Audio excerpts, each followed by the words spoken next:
हम जो भगत हैं, भगतों ने तो यूरिया खाद का यूज नहीं करना अपने खेतों में।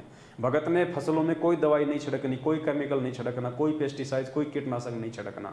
भगवान पे विश्वास रखेंगे, मालिक की ज्योति या पाठ का संकल्प करके यदि हम अपनी खेती करेंगे, अपने खेत में जो है बीज की जो है मतलब बुआई करेंगे। पुण्यात्मा, परमात्मा धरती पे है। आज से पहले हम क्या किया करते थे, ये तो अभी आके सारा काम बिगड़ा है। लोगों ने खेती बाड़ी को भी अपना व्यापार बना लिया, वरना पहले के लोग केवल अपने घर के लिए ही अनाज पैदा किया करते थे, बेचने के लिए नहीं किया करते थे। आज तो लोगों ने दूध दही को भी बेचने के लिए अपना व्यापार बना लिया।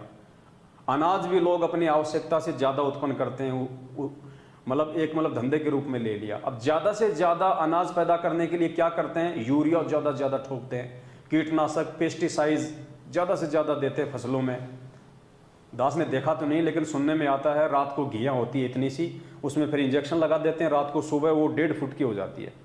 अब बताओ पुण्यात्मा, वो जहर हम खा रहे हैं, साग सब्जियों में भी मिलावट हो गई, हर चीज़ में। दास ने एक दिन देखा था, ये जो पालक आता है, ये जो धनिया आता है, ये जो पुदीना है, ये बिल्कुल बिल्कुल मुरझाया हुआ था, बिल्कुल बेबस मुरझाया हुआ, मरा हुआ। और उन्होंने एक बाल्टी में पानी लिया, उसमें कोई केमिकल डाला हरा हरा, और उसमें उस धनिया की गड्डी को, उस पुदीने की गड्डी को उसमें डाला, सिर्फ मुश्किल से 4 या 5 सेकंड के लिए। उसके बाद उसको यूं फड़फड़ाया, वो बिल्कुल हरा हरा हो गया, बिल्कुल उसकी पत्तियां यूं हो गई, बिल्कुल टाइट हो गई सोल्जर की तरह।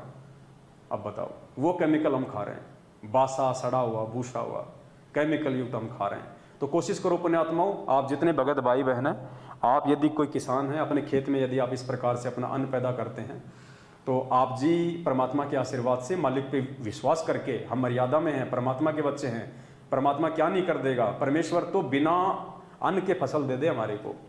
एक सत्संग में यहाँ तक कह दिया भगवान ने कि तुम्हारे घर में दो दाने नहीं होंगे, 2 दाने, सुबह तुम्हारी रसोई में अनाज का मटका भरा हुआ मिलेगा। बताओ कहाँ खेती बाड़ी, कहाँ हमने सब्जी उगाई, कहाँ हमने बीज डाला।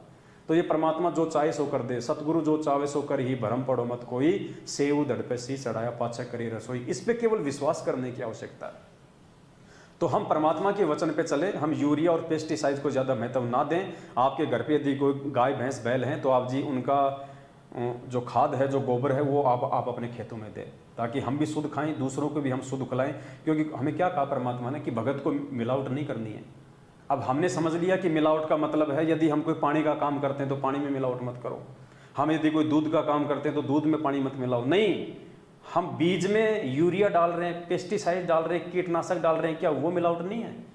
परमात्मा हर चीज़ को खोल के नहीं बताएगा, कुछ चीज़ें फिर हमने साथ संगति से, अपनी बुद्धि विवेक से समझनी पड़ेंगी।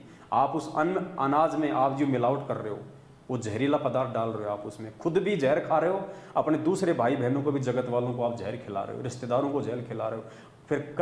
फिर कल को वो जहर हमारे शरीर में जाएगा, 20 प्रकार के हमारे को रोग होंगे। वही फसल जो है वो भैंस खाएगी, भैंस दूध देगी, वो दूध कौन सा फिर वो शुद्ध होगा? तो पूरे संसार में इस प्रकार से जहर फैला हुआ है। तो परमेश्वर ने कहा कि हम भक्तों ने धीरे धीरे उन चीज़ों से पीछे हटना है। अब हमने उन चीज़ों को उसी प्रकार से धीरे धीरे ठीक करना, जैसे लोगों ने अपने स्वार्थ के लिए और काल प्रेरणा के चलते अज्ञानता में उन चीज़ों को उन्होंने बिगाड़ा है।